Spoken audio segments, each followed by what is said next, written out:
So, ayan po mga idol, mga bossing, magandang araw po sa inyong lahat. By the way, this is Ray TV Vlog from Green Country, Game Farm. So, for today's video mga bossing, papakita ko po dito sa inyo yung mga bagong dating ko po ng mga pullets, galing po ng Rojas, dun sa ating main farm. So, nandito mga bossing, meron ako dito uh, 30 heads na mga pullet na pure Boston Roundhead at 3/4 sweater, 1/4 Boston. At meron din tayong 50-50, meron tayong lemon, at saka puson po mga boss yung mga idol. So, pupunta tayo ngayon at sa pin kung saan nakalagay yung ating mga pullet. So, yun po, sa araw na ito, yun po yung ating ipapakita sa inyo mga boss yung mga idol. At magandang araw po sa lahat ng mga supporters ko dyan. At lalong-lalo na po sa mga OFW. God bless po sa inyo mga boss yung mga idol.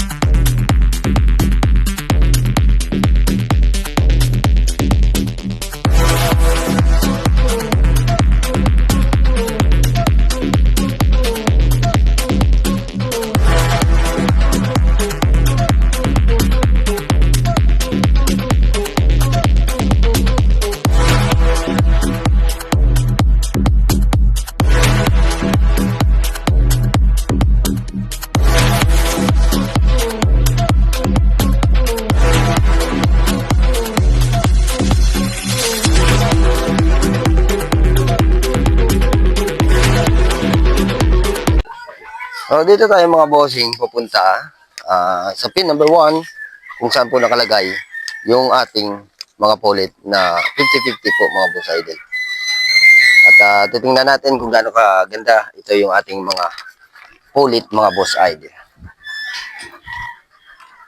So, medyo i-zoom in natin para makita niyo po. Ayan po mga bossing. So, ito sila mga bossing ay dalawang pin po ito. Sa unang pin po mga bossing, ang nakalagay dito ay 14 heads. So, ayan po sila mga bossing.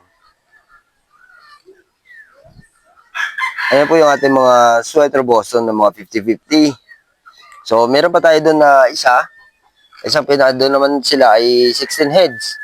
15 heads. So, pupuntahan natin doon mamaya mga bossing mga idol. So, dito muna tayo. Uunahin natin to yung ating mga pulit na 50-50 sa pin number 1. So, ayan po sila mga bossing mga idol. Yung ating 50-50. Meron tayo din dito nga straight comb. Kung makita nyo dyan mga boss idol, ay naitlog na po yung ating mga pulit. So, ito mga bossing, masasabi ko pong ready to breed na ito. Dahil po, medyo may kalakihan na po yung kanilang mga itlog. Tulad po nito mga boss idol. Ayan po, kung makikita nyo po yan. Yan po yung kanilang itlog na ngayon. May kalakihan na. So, ready to breed na ito mga boss idol pag ganito kalaki yung itlog ng ating mga inahin. So, ayan po sila mga bossing, mga idol. So, ito pa yung isang straight ko. Maganda ito mga bossing.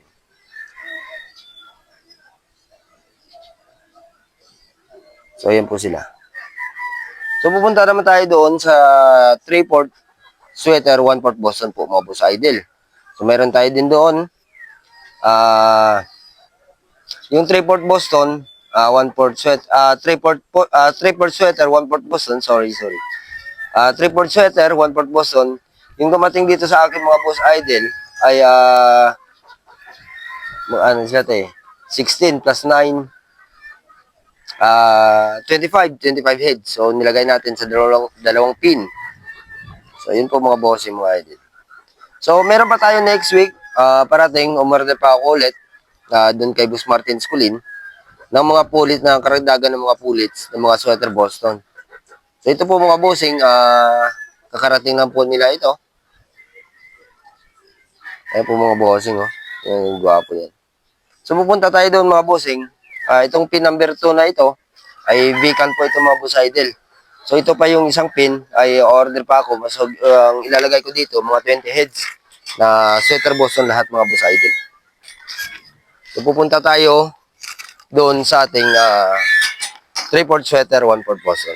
So dito naman tayo mga boss idol sa ating 3/4 sweater, 1/4 Boston. So tingnan niyo po kung gaano kaganda ito.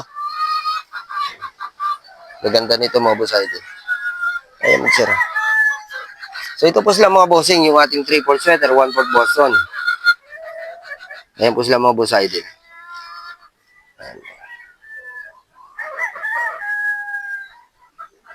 Ayan po mga bossing. Yung ating 3/4 sweater, 1/4 Boston.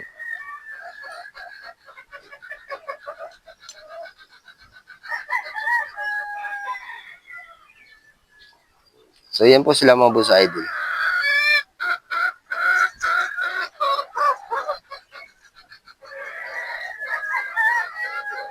Ayan. Yan po ang ating 3/4 sweater, 1/4 Boston. So meron tayo ditong mga straight comb din at saka P-comb. Yung mga straight comb na ito mga bossing, baka nagtataka kayo, yung ginamit namin dito na tandang ay 3/4 pure na 5K na straight comb po mga bossing mga idol. So yun po yung ginamit namin dito. Kaya straight comb sila, merong lumabas na straight comb at meron ding P-comb mga boss idol. Ayan po mga bossing. So punta naman natin sa isang pin na doon mga bossing mga idol, yung ating pure Boston Roundhead. So ito mga bossing yung ating Boston Roundhead. Tulad ng dati na pinagkunan natin dito sa nakarang vlog natin na may mga dumating. So ubos na po yun yung first batch natin. So meron tayo dito na dumating second batch. Yung gagawin ko dito bukas pag maganda yung panahon ay magliligo po ako bossing ng mga alaga nating manok para mas madali yung kanilang recovery sa biyahe. So ito mga bossing mga idol. So ang ginagawa ko dito mga bossing sa pagpakain ng mga manok, siyempre stress sila. Ang ginagawa ko dito ay pinapainom ko muna sila ng vitamins, yung ating Progen C. So yun po mga idol. Tapos yung pagpakain ko dito, sa magtatanong dyan, sir, hindi ba stress yung inyong manok sa pagbiyahe? Kasi nga, bayilan tayo mga bossing. Siyempre mga boss idol, stress sila. Kaya lang, mula dun sa amin sa Rojas, ay pinapatakan natin yan ng reload para sa stress nila sa biyahe. So, isa po yan yung reload na makakatanggal ng kanilang stress, mga bossing mga idol. So, pagdating dito sa akin, gabi na yun dadating dito sa akin. So, yung ginagawa ko dyan, pinapainom ko sila ng tubig. Umaga pa ako gumigising yan. Around 4:30, gumigising ako niyan basta mga bagong dating yung ating mga manok dito. Gumigising ako ng maaga, mga 4:30 in the morning. So, after nun, inuuna ko kung kanilang tubigan mga boss idol. Dahil uhaw na uhaw po yung ating mga manok na pagdating dito. So, siyempre, sa biyahe pa. So, pagkatapos ng mga bossing mga idol, ay ang iyong idea ko naman doon sa pagpakain, ay inuunti-unti ko muna yung pagkain sa kanila mga boss idol. Hindi, halimbawa, meron kami dito takalan na yung sukatan namin sa pagpakain ng bawat manok, ay ang laman po noon na mga bossing mga idol ay 40 grams. So, yung nilalagay po dyan mga bossing ay 20 grams lang po yung kanilang makakain doon. So, yun po yung control ko sa kanila sa pagkain. Kasi once na yung mga manok natin, mga bossing, mga idol, pag stress po yan, sigurado tutukan yan mga bossing, mga idol. Kasi gutom na gutom sila. So, 17 hours yung biyahe nila. So, bali yung kalalabasan ng mga bossing ay hindi sila makakain ng isang pakainan o dalawang pakainan po mga bossing. So, pagdating dito, gutom na gutom sila, kakain sila. After noon na 3 days, base sa aking experience dito, after 3 days o 2 days yan mga bossing, mga idol, ay hindi nila mauubos yung kanilang pagkain. At malalaman natin dyan maraming naiiwan doon sa kanilang patukaan. So, ang ginagawa ko dyan mga boss idol, para hindi na ako mahirapan, yun yung ginagawa ko. Control ako sa pagpakain, tapos unti-unti ko yan na nilalagyan ng, halimbawa, pagkain ako 20 grams, sa sunod na araw, 30 grams, sa sunod hanggang 40 grams, hanggang sa maano na sila, masigla na sila kung kumain, hindi na sila stress. So, yun po yung mga bossing mga idol, yung kasagutan ko dyan sa mga nagtatanong sa akin kung paano ko i-handle yung mga manok nandito galing sa biyahe. So, yun lamang po mga bossing, ang aking ibibigay sa inyo, may ibabahagi. kung ano po yung mga technique na ang ginagawa ko dito. So nandito po tayo mga bossing, hindi para po magpasikat, kundi mag-share na din ng ating kaalaman patungkol sa pag-aalaga ng manok. Although hindi naman tayo eksperto, pero meron tayong experience at wala namang problema kung susundin nyo yan o hindi. Yung sa akin lang, yung kaalaman ko, ay binabahagi ko din sa inyo mga bossing mga idol. So ito mga bossing, nilagay ko dito 16 heads na mga pure Boston Roundhead. So yan po sila mga bossing. So pupunta tayo dito, katabi lang isang pin. Dito naman ay 14 heads yung nilagay ko dito mga bossing mga idol. So ipapakita ko sa inyo mga bossing. Tulad po nito mga bossing mga idol. Kaninang umaga, nagbigay ko sa kanila ng pagkain. So kung makikita nyo dyan, ay merong tira-tira ng mga pagkain yan mga bossing mga idol. So yan po. So sa hapon yan mga bossing, ang gagawin ko dyan, may nakita pa akong ganyan, ay i-control ko na po yung pagkain yan mga bossing mga idol. So control na po yung pagkain nila dyan, at para hindi tayo mahirapan, at hindi lalong stress yung ating mga manok. Kasi kung i-process pa din natin na 40 grams yung ibibigay natin, o 30 grams, ay mahihirapan na po tayo ng mga bossing mga idol. So yung mga manok natin ay lalong tatamlay po yan mga bossing mga idol. So ito po ay 14 heads sila yung nilagay ko dito ng mga Boston Roundhead Pollet. So lalapitan natin ng konti yan mga bossing. So yun po yung ating mga Boston Roundhead.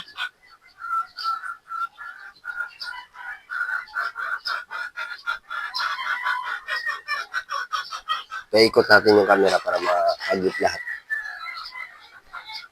So yun po sila mga bossing, 14 heads dito sa isang pin.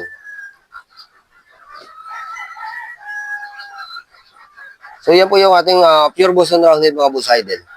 At saka pupunta tayo doon ulit sa ating Sweater Boston. Meron pa ako dyan Sweater Boston mga bossing mga idol. So pupunta tayo doon sa isang pin. So ito po yung mga ating mga pure pullet na mga Boston Roundhead mga bossing. Ayun po sila. So yun. Gaganda niyan mga boss idol.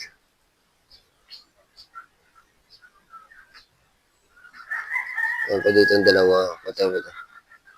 Ayan. Nga pala mga bossing, kunting tip lang po about doon sa mga ating nilalagay ng mga vitamins. So dito mga bossing, yung nilalagay ko ng mga vitamins, nagsabi doon, sir, yung paglagay po ba ng vitamins ng manok ay buong araw po yan. Mga bossing, yung nilalagay ko po dito ay hindi po buong araw yung nilalagay ko. So yung ginagawa ko po dito mga bossing, mga idol, bandang alas 3. So ito po mga bossing, isang timpla ko yan, ganyan na kadami. So ini-estimate ko yan na maubos ng manok after 4 hours. Yung limit ko dyan mga bossing, 4 hours. So kung may matira man yan na kaunti, kukunin ko yan, itatapon ko yan at magsasalin na naman ako ulit ng bago.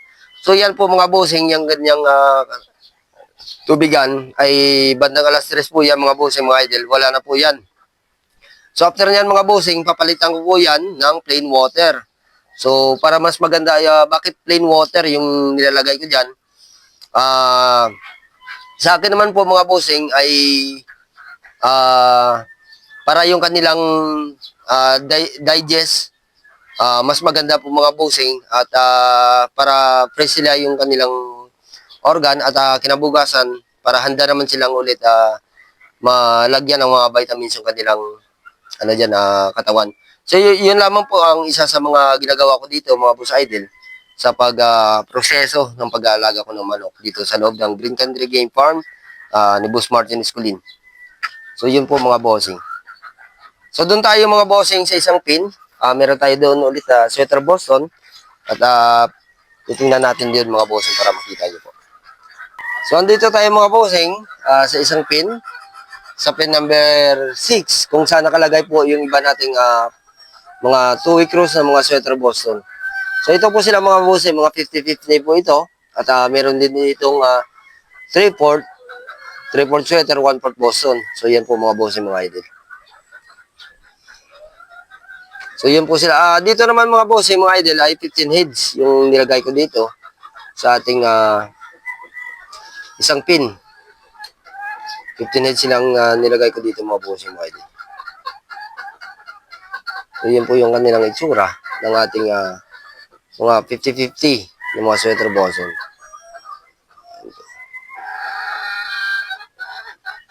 So, pupunta naman tayo dito mga bossing, doon naman po sa ating posom, kung saan nakalagay yung ating mga posom na mga pulit.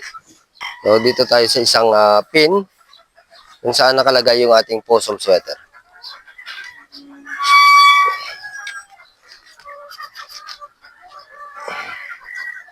So, yan po sila mga bossing. Alam na alam talaga nila, kilala nila yung nag-aalaga sa kanila. Nagsidatingan na. Ito po mga bossing yung ating posom sweater na mga pulit. So, ayan po yung mga pulit natin mga bossing. Dito, 13 heads po sila ito mga bossing mga idol. Yung ating posom sweater. Yung mga pulit. Yung mabait nila. Ayan po mga bossing. Yung ating posom sweater ng mga pulit.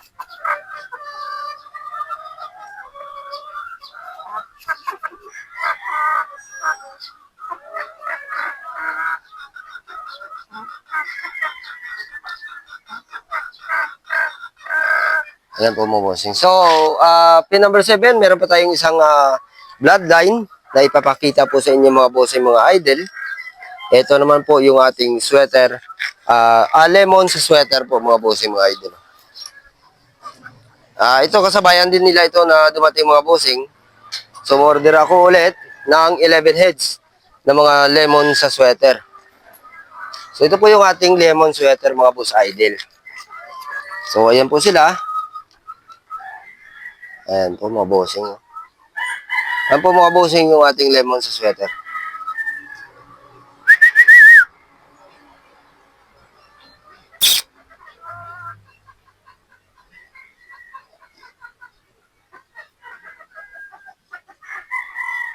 So yan po mga bossing mga idol yung ating lemon sa sweater. Ito 11 heads po ito mga bossing.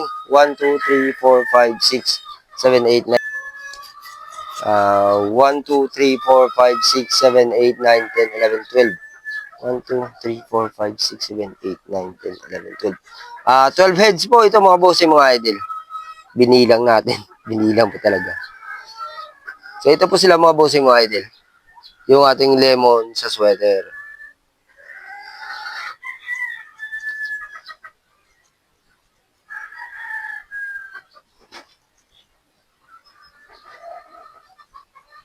Ito mga bossing na itlog na din ito. Yan po yung ating lemon sa sweater. Oh.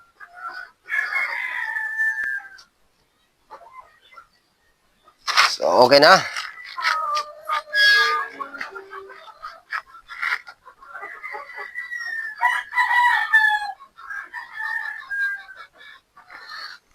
Balik na tayo doon.